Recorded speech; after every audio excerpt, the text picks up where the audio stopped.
Em nome do Pai, do Filho e do Espírito Santo. Amém. Que as almas dos fiéis defuntos, pela misericórdia de Deus, descansem em paz.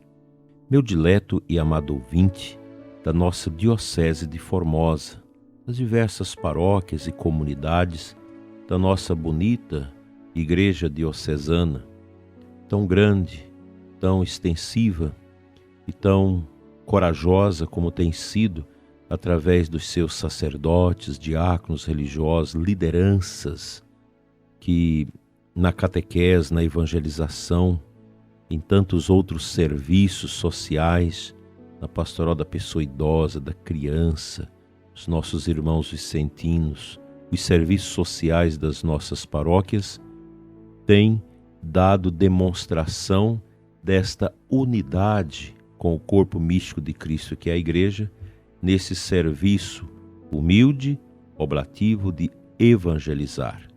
E ao mesmo tempo de congregar como igreja, casa de Deus, para adorar o Senhor.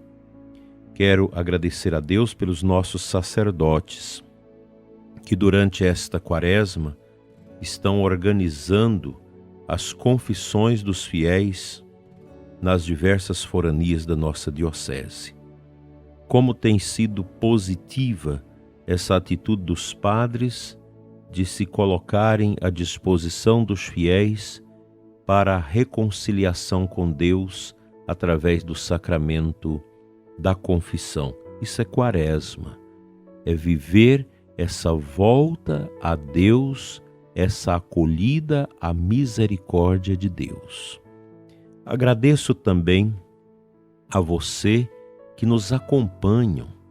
Minha imorredoura gratidão a você, ouvinte, de outros lugares, que acompanha o nosso programa Oração da Manhã, aqui no Brasil, em outros países e diversos lugares, que rezam conosco, que tem esse hábito de partilhar o seu coração com Deus através desta humilde oração da manhã, que já vai para os seus quase 14 anos, ininterruptos, com muita humildade e simplicidade. Um programa que não tem técnicas, que não tem uma produção especial, mas algo que brota do coração, da experiência orante humilde, para ajudar o povo de Deus a orar. Nós estamos na quaresma. Minha gratidão a todas as rádios e web rádios que retransmitem esta oração com tanta bondade.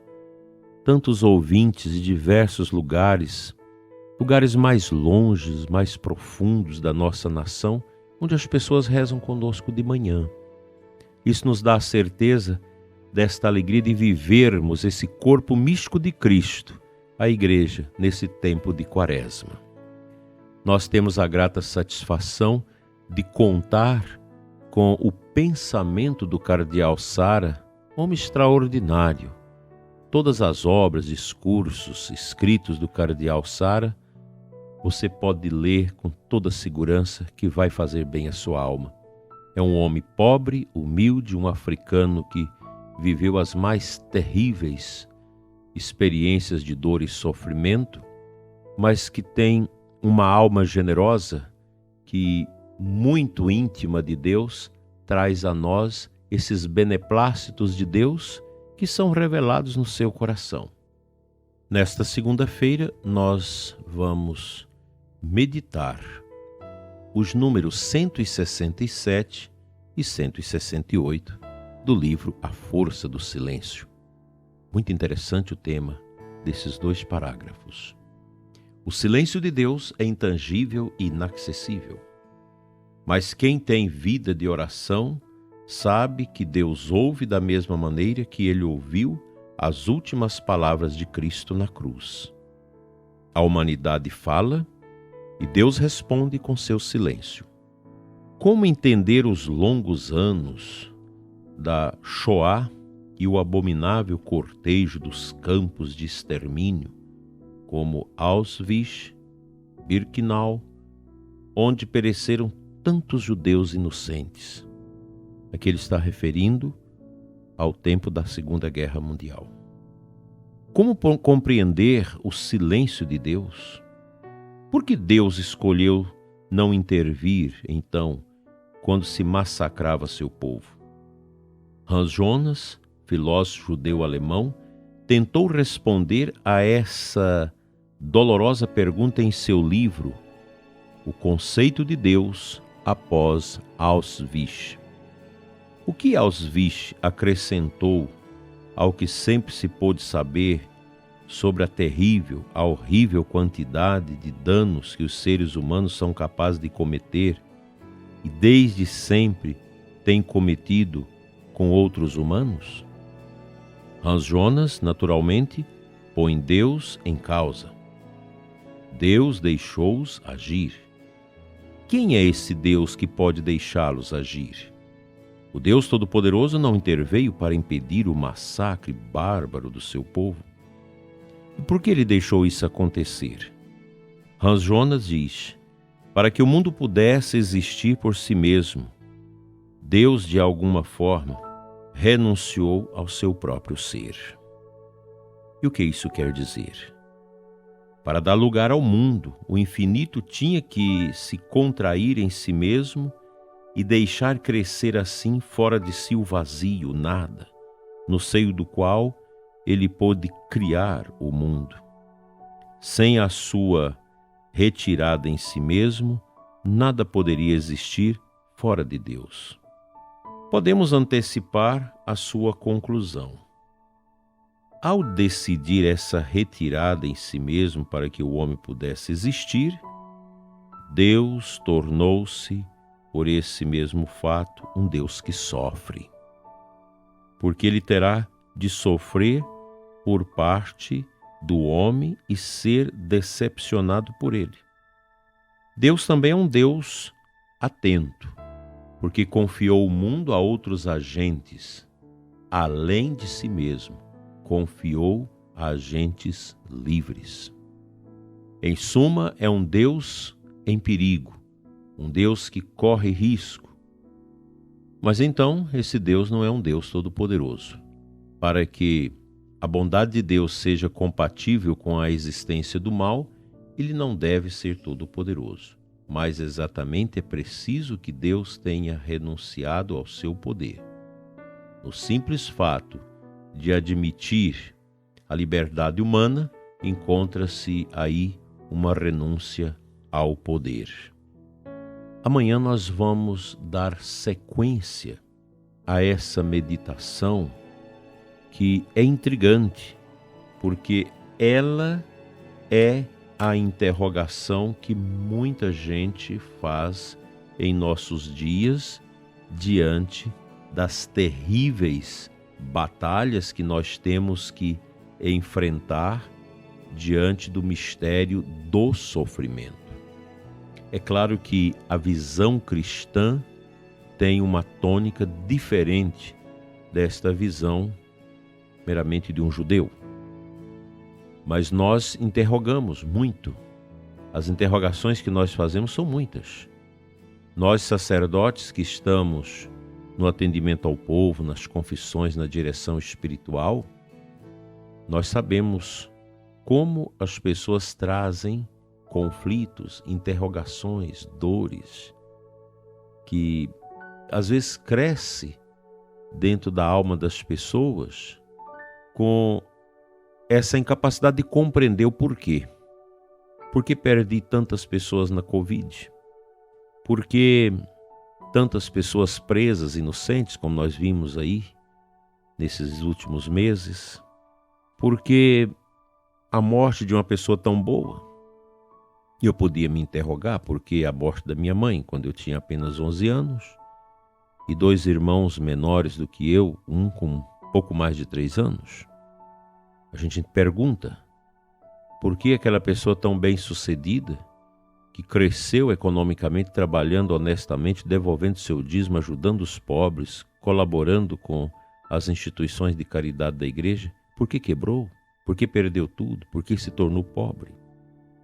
Por que as guerras? Por que os os fenômenos naturais que soterram inúmeras pessoas, crianças que não tiveram o direito de viver porque foram mortas. E assim a gente fica a interrogar diante de tantas misérias que o mundo coloca diante de nós, perseguições, sofrimentos, guerras, e às vezes as pessoas deixam de ir à igreja, deixam de participar da igreja porque brigou com Deus. A pergunta que eu te faço é a seguinte: compensa brigar com Deus? Não é melhor a gente tentar desvendar o silêncio dele e tentar entender por que às vezes Deus silencia, Deus cala, Deus não age? É bom ter presente isso. Do contrário, nós vamos viver um conflito porque o nosso orgulho não nos deixa compreender a própria humildade de Deus.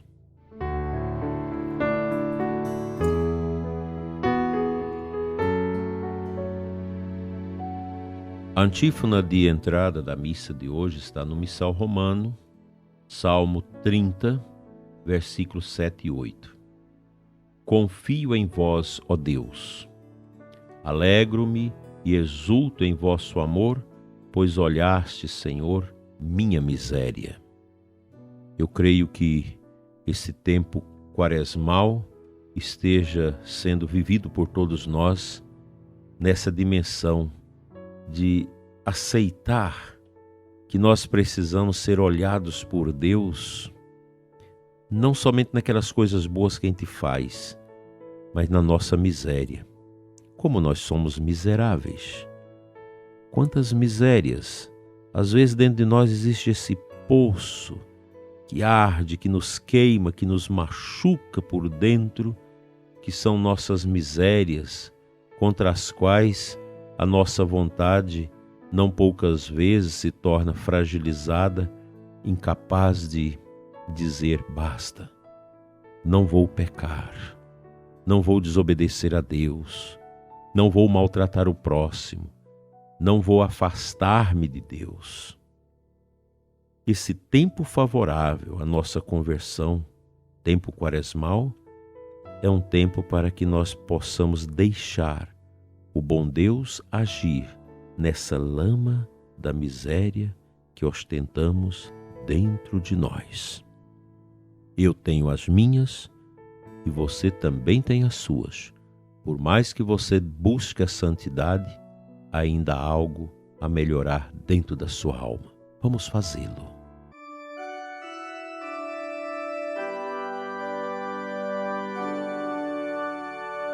Pai Santo, dai-nos a força do Teu Espírito para que seja edificada dentro de mim e dentro do ouvinte que ora agora comigo, esse pilar da humildade, para entendermos a Tua vontade e o Teu silêncio, Senhor, diante das realidades na nossa vida que não tem resposta. Pai, nós queremos morrer fiéis, sem jamais esquecer que Teu amor é eterno e que Teu silêncio é que nos move no caminho do bem e no caminho da verdade. Assim seja. Amém. Pela intercessão da Virgem Maria, a Mãe dolorosa, Senhora da Boa Morte, venha sobre você e sua família a bênção de Deus Todo-Poderoso, Pai, Filho e Espírito Santo. Amém. Até logo mais às 21 horas, no nosso canal, com o programa Eclésia Santa e a Oração das Completas. Fique com Jesus e a Santíssima Virgem.